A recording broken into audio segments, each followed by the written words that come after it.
উদয়পুরের মির্জাতে যে ঘটনা ঘটেছে এটা সভ্যতার কলঙ্ক, এটা বর্বরোচিত, নৃশংস। ত্রিপুরা রাজ্যে বর্তমানে যেই সরকার আছে এই সরকারের যে দর্শন, মনুবাদী দর্শন, এই দর্শন হচ্ছে নারী বিরোধী মনুবাদ, নারী বিরোধী। এই যে মতাদর্শ এই সরকারের কাজকর্মে প্রতিফলিত হচ্ছে। মুখে বলছে নারীদের কথা, নারীদের সম্মানের কথা, কিন্তু ত্রিপুরা রাজ্যে এখন পর্যন্ত যে বিভৎস ঘটনাগুলো ঘটেছে তার সবগুলো উল্লেখ করার সুযোগ এখানে নেই। কিন্তু মোহনপুরে নারীকে পুরানো হয়েছে ধর্ষণের পরে। অনেক জায়গার মধ্যে ইদানিং এটা শুরু হয়েছে, পুড়িয়ে ফেলা হচ্ছে বডি। উদয়পুরের মির্জাতেও তাই করা হয়েছে। প্রধানমন্ত্রী নরেন্দ্র মোদী সাহেব, আপনার দলের সোনার টুকরু ছেলেরা, জিনিয়াস ছেলেরা, আপনি আসবেন ত্রিপুরাতে 22 তারিখ, আপনি আবার উদয়পুর যাবেন। আপনাকে আবাহন করছে উদয়পুরে। মাকে জীবন্ত দগ্ধ পুড়িয়ে দিয়ে পৈশাচিক উল্লাস, বিধায়কের নিকটাত্মীয় ভাইপো নাম ধাম ঠিকানা উল্লেখ করে দেওয়া হয়েছে। এমএলএর বাড়ির লোক, প্রধানমন্ত্রী উদয়পুর যাবেন, ওই এমএলএর বাড়ির লোক ওই নারীকে হত্যার যে গেস্টাপো বাহিনী, এই যে গেরুয়া বাহিনী, এই গেরুয়া বাহিনীর নেতৃত্ব দিয়েছে। পুলিশের আর কিছু সবুত লাগে তুলে আনুন, পারবেন? প্রেসিডেন্টস কালার পেয়েছেন বামফ্রন্টের আমলে, এখন না, এখন দেবে না। দেওয়ার দাবিদার, দেওয়ার যোগ্যতা ত্রিপুরা পুলিশ হারিয়েছে। অন্তত at this point of time এটা নেই। প্রেসিডেন্টস কালার পেয়েছে ত্রিপুরা। আমরা গর্বিত টিএসআর বাহিনীর জন্য, ত্রিপুরা পুলিশের জন্য আমরা গর্বিত। এখন কি হয়? ফোন ধরেন না ওসি সাহেব। যদি ধরতেন, যদি কল ধরতেন, কল ব্যাক করতেন, তাহলে উদয়পুরের গৃহবধূটি এইভাবে নিহত হন না। যদি ফোন ধরতেন তাহলে প্রতাপগড়ের পার্টি অফিসটা সপ্তমবারের মতো গতকাল এইভাবে বুলডোজার দিয়ে বিজেপির দুর্বৃত্তরা ভাঙতে পারত না। হিন্দি সিনেমার কায়দায় করেছে পুলিশ। নির্বাক পুলিশ, আমার শব্দগুলো লক্ষ্য করবেন, পুলিশ ধর্ষক, পুলিশ অত্যাচারী, যারা খুনি এবং যারা ভেঙেছে তাদের পরোক্ষে সহযোগিতা করেছেন। কারণ রেসপন্স না করার অর্থ হলো সহযোগিতা। পুলিশ কেন আছে? পুলিশের এথিক্স কি বলে? পুলিশ অন্যায়কে প্রতিরোধ করবে, শায়েস্তা করবে, অন্যায়কারীর বিরুদ্ধে তৎক্ষণাৎ ব্যবস্থা নেবে। এটাই হচ্ছে পুলিশের দায়িত্ব। এটাই আমরা জানি। পুলিশকে আমার এই কথা শিখিয়ে দিতে হবে না। ত্রিপুরা পুলিশ এটা বুঝার মতো যথেষ্ট যোগ্যতা আছে, কিন্তু আজকে যোগ্যতা থেকেও নাই। কারণ পলিটিক্যাল যারা গুরুদেব, তাদের নির্দেশে পুলিশের মেরুদণ্ড আজকে বাঁকিয়ে গেছে, পুলিশের মেরুদণ্ড আজকে ভেঙে যাচ্ছে। এটাই আক্ষেপের, এটাই দুঃখের। এটাই ঘটেছে মির্জাতে, এটাই ঘটেছে প্রতাপগড়ে। আজকে কদ্দূর আগে গেছিলাম, পুলিশের এআইজিপি এখানে যিনি আছেন দেববর্মা সাহেব, ওনার সঙ্গে কথা বলেছি। সামনে এই জেলার সহকারী এসপি ছিলেন ধ্রুবনাথ, তিনি বলতে পারবেন। আমরা কথা বলেছি, আমরা 5 জন গেছি। আমার সঙ্গে কমরেড স্বপ্না দত্ত, ডিওয়াইফআই রাজ্য প্রেসিডেন্ট কমরেড পলাশ ভৌমিক, এসএফআই রাজ্য সম্পাদক কমরেড সৃজন দেব, সিপিআইএম রাজ্য কমিটির মেম্বার এবং মহকুমা কমিটি ডুকলির সম্পাদক কমরেড সমর চক্রবর্তী। আমরা বিশদে বলেছি, যদিও সংক্ষেপে বলেছি। তিনি শুনেছেন ধৈর্য ধরে। তিনি কি বলেছেন জানেন? আপনারা এই সময়ে মিছিল করে এসছেন, আমি লজ্জিত। এই ঘটনায় এসছেন আপনারা, ভালো কথা বলেছেন। আমরা বলেছি মুখে যা বললেন, আমরা গিয়ে সমাবেশে কি বলবো? ফিরে গেলে তো আমাদের কথা বলতে হবে। তিনি বলেছেন আমাদের সাধ্যমতো আমরা ব্যবস্থা গ্রহণ করব। এমন পুলিশ হেডকোয়ার্টার্সে অতীতে আমরা বিক্ষোভ দেখিয়েছি।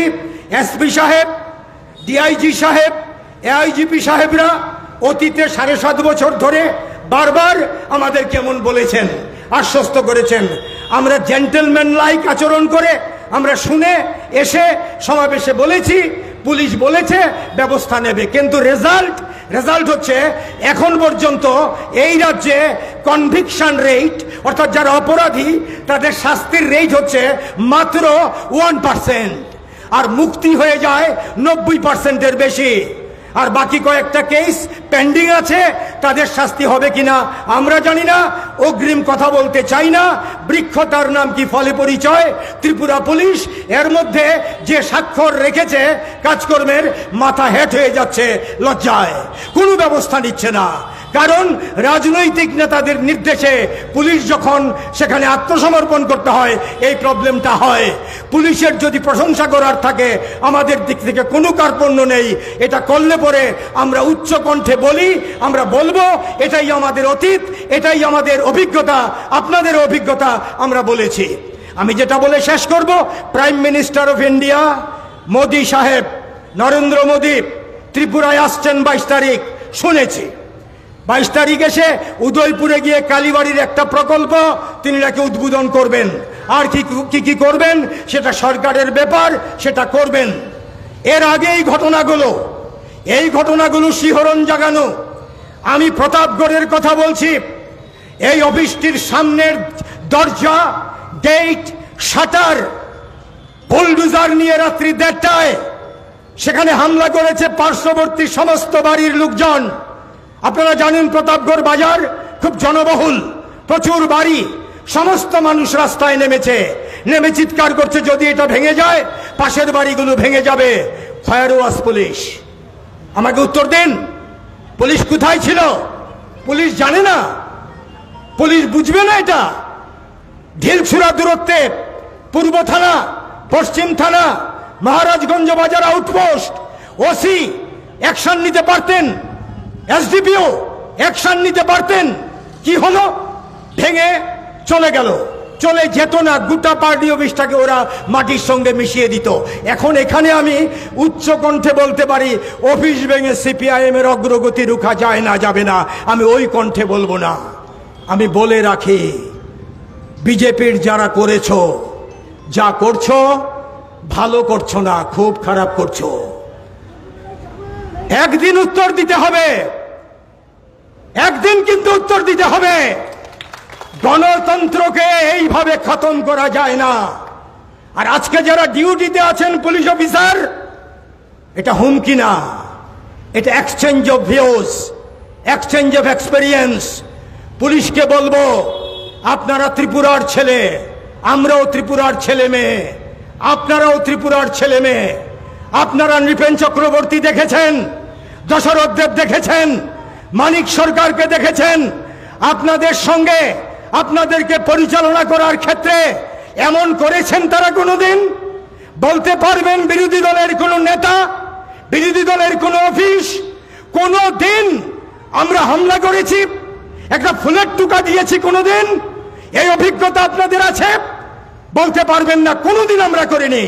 আর আজকে একটার পর একটা গত 7.5 বছর ধরে এখনো যেটা হচ্ছে, যারা নির্বাক দর্শকের মতো পুলিশের উর্দিগায়ে অফিসারদের বলবো, সেপাইদের নির্দেশ দিচ্ছেন না, act, go and act, take action against the criminals.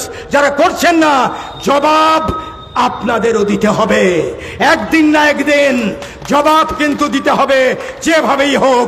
এটা কিন্তু গণতন্ত্রের ভাষা, এটা অধিকারের ভাষা, সংবিধানের ভাষা। এই ভাষায় বলে গেলাম। পুলিশের যিনি আজকে অফিসার বলেছেন আমরা অ্যাকশন নেব, আমরা আশ্বস্ত হলাম অন্তত এই সন্ধ্যায়। জানি না কালকে কি হবে, কি অ্যাকশন নেবেন, কিন্তু দুশ্চিন্তা থেকেই গেল। অভিজ্ঞতা পথ দেখায়, গত 7.5 বছরের অভিজ্ঞতা কিন্তু অন্য কথা বলে। কাজেই এখন থেকে যদি পুলিশ সেই অ্যাকশন নেন তাহলে সেটা ভালো, সাধুবাদ জানাবো। এই হচ্ছে বক্তব্য। মায়েদের অধিকার, বোনেদের অধিকার রক্ষার দায়িত্ব ভাইয়েদের, সন্তানদের। কোনো দল বুঝি না, মত বুঝি না। বিজেপির মধ্যে যদি এমন মানুষ থেকে থাকেন যিনি মা বোনেদের মর্যাদা ইজ্জত রক্ষা করতে চান, তাহলে দলের মধ্যে এই যে সমাজ বিরোধীরা একের পর এক ঘটনা ঘটাচ্ছে, তার বিরুদ্ধে সোচ্চার প্রতিবাদ করে বেরিয়ে আসুন। এই রাজ্যের গণতান্ত্রিক জনগণের যে আওয়াজ, এই দস্যুদের বিরুদ্ধে এই আওয়াজে কণ্ঠ মেলান। এই আবেদন আমাদের থাকলো।